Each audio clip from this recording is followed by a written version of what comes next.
प्यारे बच्चों, मैं आशीष आप सभी का एक बार फिर से अपने एजुकेशनल चैनल पर हार्दिक स्वागत करता हूं। बच्चों, हमारा मकसद रटाना नहीं, रीडिंग करवाना नहीं, बल्कि समझाना होता है। क्योंकि एक बार अगर आप अच्छे से समझ गए तो आपको पाठ तो समझ आने ही वाला है, साथ में आप इस पाठ की समरी, साथ में इसके क्वेश्चन आंसर लंबे टाइम तक याद रख पाओगे और आपको एग्जाम में कोई भी दिक्कत नहीं आने वाली। तो प्यारे बच्चों, आज आपके साथ मैं एक्सप्लेन करने वाला हूं वर्कशीट नंबर 35।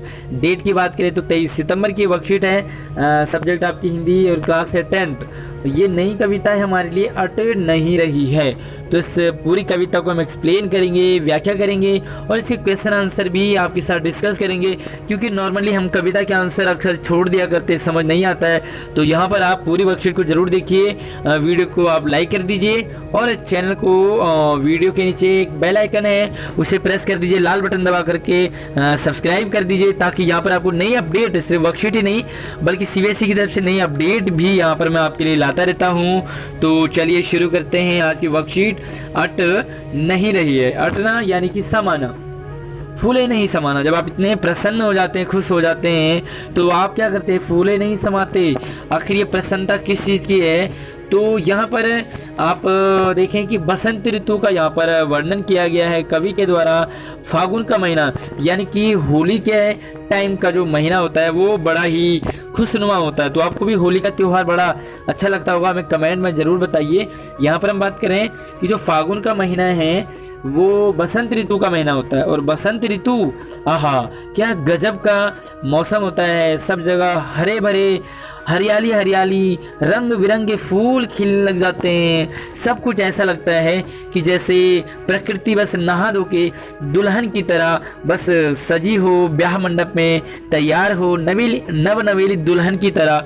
तो यहाँ पर उसी की बात करते हैं कि अट नहीं रही है, यानी कि समा नहीं रही है। इतना सौंदर्य है, इतनी सुंदर है बसंत ऋतु, इतना गजब है फागुन का वो महीना। फागुन यानी कि मार्च का महीना। और हो क्या रहा है? आभा फागुन की, आभा यानी कि चमक, तेज, इतना गजब का स्वरूप फागुन के मन की। तो वो तन क्या है? शरीर में वो सट नहीं रही है, यानी कि इतना गजब का एनवायरनमेंट, गजब का मौसम, हरियाली हरियाली, सुंदर सुंदर फूल। तो यहाँ पर फूले नहीं समा रहे और बड़े ही खुश होते हैं लेखक। उसी का यहाँ पर वर्णन करते हैं बसंत ऋतु के। आगे देखो, कहीं सांस लेते हो घर घर भर देते हो। तो यहाँ पर देखो एक चीज़ आप नोट करिए कि सांस लेना, चलना फिरना, खाना पीना, ये किसका? मनुष्य, इंसान, जीव जंतु का काम है। लेकिन जब निर्जीव वस्तु का वर्णन किया जाए सजीव की तरह, तो वहाँ पर अलंकार होता है मानवीकरण। तो यहाँ पर देखो प्रकृति, आभा, जो फागुन का महीना है, बसंत ऋतु है, वो क्या कर रही है? सांस ले रही है। तो देखो सांस लेने का काम सजीव का होता है, जीव का होता है। यहाँ पर जो बसंत ऋतु है वो सांस ले रही है। तो यहाँ पर आप मानवीकरण अलंकार कह सकते हैं। तो हर जगह रंग बिरंगे फूल हैं, फूलों में खुशबू है। तो प्रकृति क्या करती है? कहीं से सांस लेती है और घर घर भर देती है, यानी कि एक जगह से खुशबू दूसरी जगह उड़ जाती है, तीसरी जगह उड़ जाती है, यानी कि पूरा हमारा वातावरण क्या हो जाता है? बिल्कुल सुगंधित हो जाता है। आगे देखो कि उड़ने को नभ में तुम पर कर देते हो। तो आसमान में उड़ने का मन करता है ऐसी ऋतु में। आज में ऊपर, आसमान नीचे।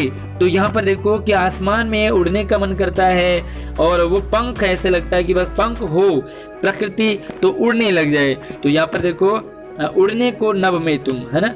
तो उड़ने की बात कर रही है प्रकृति, बसंत ऋतु, आभा फागुन की उड़ने की बात कर रही है। तो यहाँ पर भी आप मानवीयकरण कहेंगे, क्योंकि उड़ना किसका काम है? चिड़िया का, जीव का, जो कि सजीव होता है, लेकिन यहाँ पर सजीव की तरह वर्णन किया है।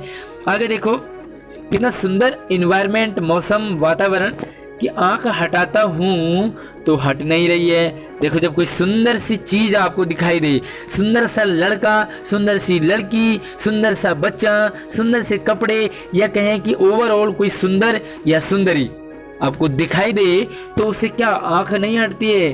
तेरे चेहरे से नजर नहीं हटती। नज़ारे हम क्या देखें? तो यहाँ पर देखो इतना सुंदर जब मौसम, इन्वायरमेंट रहे, तो आंख हटाने का किसका दिल करे? चेहरे से जब चेहरा इतना सुंदर हो। तो वही बात यहाँ पर कर रहे हैं कि वसंत ऋतु इतनी खूबसूरत लग रही है कि आंख हटाता हूँ मन करे, लेकिन मन ही नहीं करता हटाने का। और क्या होता है देखो, बसंत ऋतु में उसका वर्णन किया है कि पत्तों से हरी लदी डाल। क्या होता है बसंत ऋतु में, सभी पेड़ पौधों पे पत्ते, हरी हरी पत्तियां डालियों पे लग जाते हैं। तो कहीं हरी कहीं लाल, तो पत्तियां भी अलग अलग टाइप की, कोई पीले पत्ते, कहीं लाल पत्ते, कहीं हरे पत्ते, फूलों की तरह। कहीं पड़ी है उर में, उर यानी कि हृदय मन में, पड़ी है कहीं क्या मंद गंध पुष्प माल। देखो यहाँ पर फूल माला, मंद यानी कि धीरे धीरे धीमी धीमी, गंध यानी खुशबू। तो हमारे मन में एक जब देखो चारों तरफ सुंदर दिखे, आपको इन्वायरमेंट बहुत ही गजब का लगे, तो क्या होता है सब जगह फूल माला खुशबू वगैरह ही आपको दिखती है।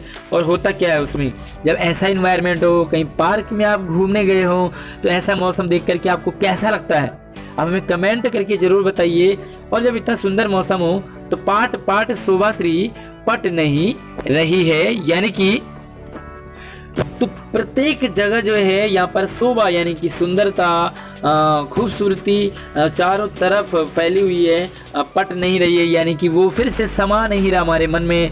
इतना सुंदर मतलब इतनी खूबसूरती। तो यहाँ पर खूबसूरत कौन होता है, इंसान होता है, सुंदर सी लड़की होती है खूबसूरत। यहाँ पर देखो प्रकृति को खूबसूरत कहा है, तो यहाँ पर भी आप मानवीयकरण अलंकार कह सकते हैं। तो ये था आपके लिए वसंत ऋतु का वर्णन, जो कि बहुत ही प्यारा खुशनुमा एनवायरनमेंट होता है। यहाँ पर देखो पहला सवाल है बहुत ही आसान सा, कि कवि की आंख फागुन की सुंदरता से क्यों नहीं हट रही है। तो इसका आंसर क्या आपको बताने की जरूरत पड़ रही है, क्योंकि फागुन का महीना होता है बसंत ऋतु का। वसंत ऋतु यानी कि चैत का महीना यानी कि होली का महीना, और होली का महीना इतना सुंदर होता है, उसकी सुंदरता बसंत ऋतु की सभी जगह हरे हरे फूल पत्तियां डालियों पे नजर आ जाते हैं, सुगंध से भरे फूल रंग बिरंगे हो जाते हैं। तो देखो भैया कहाँ नजर हटाएगा, क्या नहीं हटता, आपका भी नजर नहीं हटेगा, मेरा तो बिल्कुल नहीं हटता है। दूसरा सवाल देखो कि फागुन में ऐसा क्या होता है जो बाकी ऋतुओं से भिन्न होता है। तो देखिए यहाँ पर आप ये जोड़िए कि फागुन का महीना होली का महीना, और होली में होते हैं रंग, और रंग कहाँ से आएंगे, बसंत ऋतु जब फूल खिलेंगे तो फागुन के महीने में बसंत ऋतु होती है। और बसंत ऋतु यानी किसी ऋतुओं का राजा, आप यहाँ पर जरूर कहें कि जो बसंत ऋतु ऋतुओं का राजा कहलाता है, तो वो फागुन में ही है। अब देखो ऐसा क्या होता है, तो फागुन के महीने में बसंत ऋतु में क्या होता है, आप लिख सकते हैं सब जगह हरियाली, सब जगह सुंदर सुंदर फूल, रंग बिरंगे फूल। यहाँ पर कि मोर भी इसी महीने मदमस्त होकर के नाचने झूमने लग जाता है। तो ये सारी बातें आप यहाँ पर लिखेंगे, आपका आंसर कंप्लीट हो जाएगा। अगला सवाल आपके लिए कि प्रकृति के सौंदर्य की दृष्टि से आपको सबसे अच्छी ऋतु या महीना कौन सा लगता है, वह क्यों। तो सोच कर आप बताएंगे।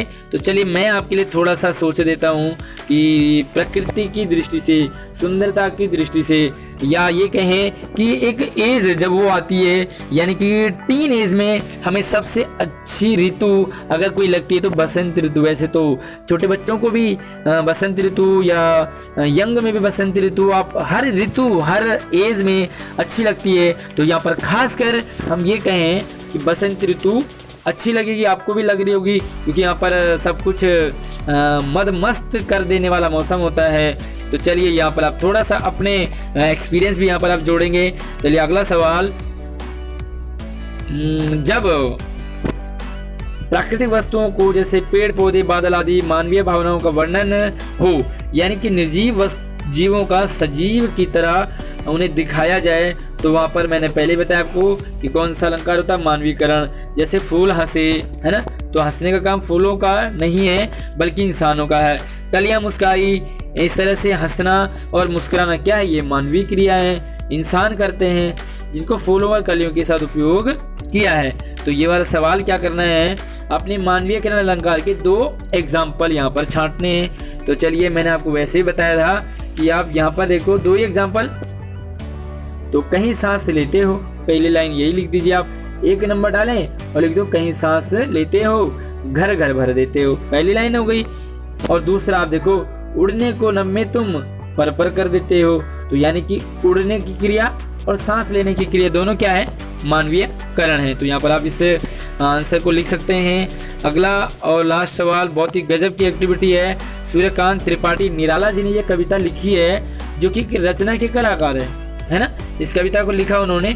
उनका जन्म कहाँ हुआ था, बंगाल के महिसादल में सन 1899 में हुआ था। ये मूल रूप से कहाँ के थे, गढ़ाकोला, जो कि जिला उन्ना उत्तर प्रदेश के निवासी हैं। अगर आप भी यूपी से बिलोंग करते हैं तो यहाँ पर आप अपने ज़िले का नाम जरूर बताएं, किस ज़िले से हैं। अगर आप उन्नाव ज़िले से हैं तो ये बहुत ही अच्छी बात है। इनकी औपचारिकता शिक्षा 9वीं तक महिसादल में हुई थी। तो यहाँ पर उन्होंने अंग्रेजी का ज्ञान भी अर्जित किया। रामकृष्ण परमहंस और विवेकानंद की विचारधाराओं पर ये चलते थे और 1961 में इनकी मृत्यु हो गई। तो अभी आपने क्या करना है, त्रिपाठी जी के बारे में जानकारी इकट्ठा करनी है और उनके रचनाओं के बारे में लिखना है। आप चाहे तो इसका यूज़ कर सकते हैं इंटरनेट का। तो चलिए, इंटरनेट का आप यूज़ करना है तो मैं आपका आसान काम कर लेता हूँ, काम आसान कर लेता हूँ। वीडियो को लाइक कर दीजिए, आप शेयर कीजिए। तो मैं ले चलता हूँ आपको इस उत्तर पे। तो चलिए, सूर्यकांत त्रिपाठी निराला जी के बारे में थोड़ी सी जानकारी मैं आपके लिए लेके आया हूँ। तो सबसे पहली बात तो यहाँ पर आप देखो, मैंने आपके लिए पूरी जानकारी निकाली है। आप चाहे तो यहाँ से काट छाट के भी लिख सकते हैं, ज़्यादा हो जाए उसे कम कर सकते हैं हम। तो निराला जी हिंदी कविता के छायावादी युग के 4 प्रमुख स्तंभों में से एक माने जाते हैं। पहली जानकारी इनके बारे में ये है। अब इनके जन्म के बारे में तो आपने अभी देख पढ़ लिया, तो आप इसे भी ऐड कर सकते हैं, चाहे तो आप इसे छोड़ भी सकते हैं। तो इनकी शिक्षा बंगाली माध्यम से हुई थी, ये भी आपने पढ़ा। हाई स्कूल पास इन्होंने करने के बाद इन्होंने घर पर ही संस्कृत अंग्रेजी साहित्य का अध्ययन किया। और एक जरूरी बात इनके बारे में कि 15 वर्ष की अल्प आयु में, यानी कि छोटी एज में निराला का विवाह मनोहरा देवी से हो गया। तो इतनी बात आप यहाँ पर लिखेंगे। और उसके बाद इनकी जो साहित्यिक रचनाएं हैं वो बड़ा इम्पोर्टेंट है। तो चलिए, मैं आपके लिए ये स्क्रीन लेके आया हूँ, यहाँ पर देख सकते हैं आप। इन्होंने काव्य संग्रह लिखे, कौन सा, अनामिका, परिमल, गीतिका, अणिमा, बेला और बहुत सारे हैं। यहाँ पर लास्ट में आप आदि जोड़ दें। दूसरा देखो उपन्यास, तो उपन्यास में कौन कौन से लिखे, अप्सरा, अलका, प्रभावती, निरुपमा, कुल्ली भाट, यहाँ पर भी आप आदि लिख दें क्योंकि बहुत सारी लिखी थी। इसी तरह से कहानी संग्रह में देखो लिली कहानी, सखी, सुकुल की बीवी, यहाँ पर भी आप आदि लिखेंगे क्योंकि बहुत सारी इनकी कहानियाँ थी। इसी तरह से आलोचना, पुराण कथा, बालोपयोगी साहित्य, इन्होंने बहुत कुछ लिखा। तो ये स्क्रीन पर आप इसे रोक करके पूरा आप कंप्लीट कर सकते हैं। वीडियो कैसी लगी आप हमें कमेंट करके बताइए और वीडियो को लाइक करके शेयर जरूर कीजिए।